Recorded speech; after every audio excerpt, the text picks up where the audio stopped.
s'agit donc à l'initiative de l'État, de la région, du département et des 12 communes que vous avez nommées tout à l'heure, d'initier un processus et des projets de développement qui donnent à cette partie du Val-de-Marne toute sa place dans les enjeux de développement à l'heure de la construction de la métropole et des grandes équations du développement régional. On est fondé sur une volonté qui est d'articuler enjeux de développement de l'offre de transport, dont on sait qu'elle devient aujourd'hui une acuité criante, et capacité de développement avec des gisements fonciers extrêmement importants.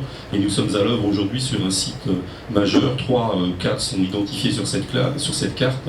Et l'un des sites majeurs est celui des Ardoines, un territoire qui fait de l'ordre de 250 hectares dans la boucle de la Seine, qui suit l'opération d'Ivry-Confluence géographiquement, et qui présente de gigantesques tènements fonciers. Et sur ce secteur, nous envisageons d'articuler reconquête du foncier, installation d'une intermodalité, d'une interconnexion de grande qualité entre l'Orbival Arc Express et le RERC, excusez-moi, en se fondant sur la reconquête du patrimoine industriel. Ici, c'est une image de notre volonté de reconquérir une grande halle d'entretien du matériel ferroviaire en centre d'intermodalité, centre commercial et lieu de rencontre et de culture, pour construire autour de cette pépite un nouveau système urbain, un nouveau mode de ville qui articule les berges de la Seine, une grande qualité de desserte en transport en commun, du logement, du service et des activités industrielles.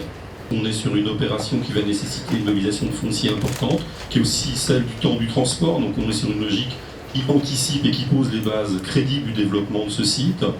Le vrai fait générateur, c'est les décisions qui sont en train de se prendre de la constitution d'une intermodalité entre deux modes de transport lourds aux Ardoines.